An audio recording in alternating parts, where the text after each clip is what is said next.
છું. પંજાબના પુરુષો ધોતી કુર્તો તથા પૈજામા પહેરે છે, જ્યારે સ્ત્રીઓ સૂટ સલવાર અને પટિયાલા પહેરે છે.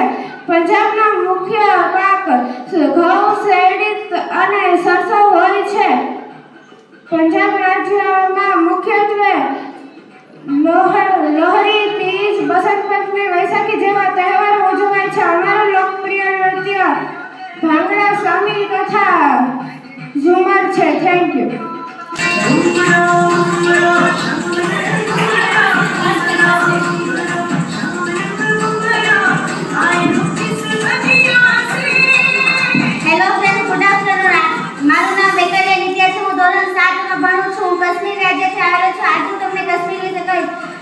કાશ્મીર ભારત દેશની ઉત્તરે આવેલું છે. આ પર્વતીય વિસ્તાર છે.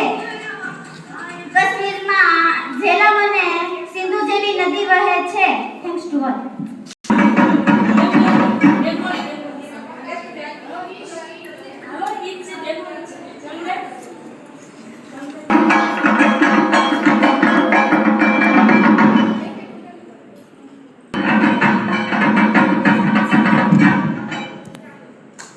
नमस्कार दोस्तों और प्यारे शिक्षकों, मेरा नाम गोलवेद हिम्मत भाई, मैं कक्षा 8वीं में अभ्यास करती हूँ. मैं पश्चिम बंगाल राज्य से आई हूँ. मैं आज आप सबको स्वतंत्रता संग्राम के बारे में कुछ बताना चाहती हूँ. भारत के स्वतंत्रता आंदोलन में बंगाल का योगदान अतुलनीय रहा है. सन 1947 में देश के विभाजन के समय बंगाल के 2 भाग हुए. पूर्व बंगाल, जो अभी बांग्लादेश के नाम से जाना जाता है, और पश्चिम बंगाल, जो अभी भारत का एक राज्य है. पश्चिम बंगाल भारत का एकमात्र ऐसा राज्य है जहाँ पहाड़ और समुद्र दोनों का अद्भुत संगम देखने को मिलता है. वहाँ का सबसे बड़ा और भव्य उत्सव दुर्गा पूजा है. यहाँ न केवल एक धार्मिक बल्कि एक सांस्कृतिक उत्सव. और वहाँ के खाने में मछली और चावल मुख्य है, और मिठाइयों में रसगुल्ला, मिष्टी दही और संदेश पूरे भारत में प्रसिद्ध है. और पश्चिम बंगाल राज्य केवल एक राज्य ही नहीं बल्कि सांस्कृतिक कला और इतिहास का सुंदर संगम है. आभार. प्रतिज्ञा करती हूँ, जब तक मेरे शरीर में रक्त है, जब तक मेरे हृदय में धड़कन है, जब तक मेरे श्वास में प्राण है, मैं पूर्ण निष्ठा से झांसी की सेवा करूंगी. नहीं झुकने दूंगी झांसी का स्वाभिमान, नहीं झुकने दूंगी मातृभूमि का मस्तक.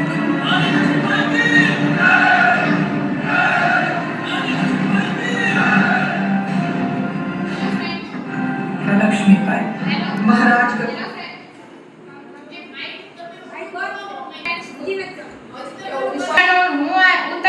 ઉત્તર પ્રદેશથી આવી છું. હું રાણી લક્ષ્મીબાઈ છું. હું મારા પુત્રનું નામ દામોદર લક્ષ્મીબાઈ મહારાજ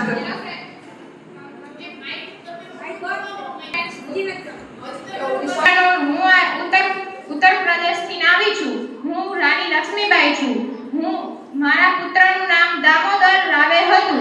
મારો જન્મ સ્થળ વારાણસી ઉત્તર પ્રદેશમાં થયો હતો.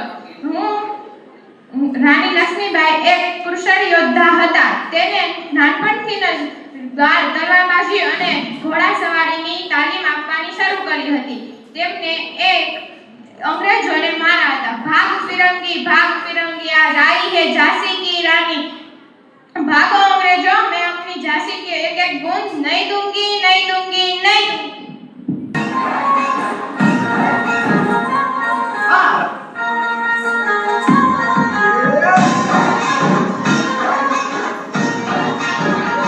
नमस्कार, आज मैं महाराष्ट्र से आई हूँ. महाराष्ट्र के मुख्य त्योहार गणेश चतुर्थी है. मैंने ये महाराष्ट्र का पोशाक पहना हुआ है. महाराष्ट्र में मराठी और हिंदी भाषा ज़्यादातर बोली जाती है. महाराष्ट्र में मराठों का सम्मान ज़्यादा रहा. ये महाराठों का खून का बलिदान है और राजपूत की शान है. महाराष्ट्र एक प्रसिद्ध राज्य है. नमस्कार, जय हिंद.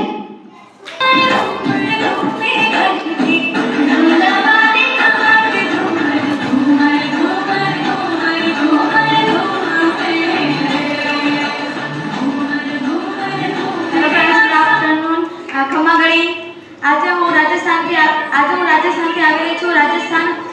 રાજસ્થાનનું પાટનગર જયપુર છે. રાજસ્થાનને ગુલાબી નગરી તરીકે પણ ઓળખવામાં આવે છે. રાજસ્થાનમાં ઓઢણી, કાચરી, કુર્તો અને ઘાઘરો પહેરવામાં આવે છે. રાજસ્થાન છોકરીઓને છોરી કહેવામાં આવે છે.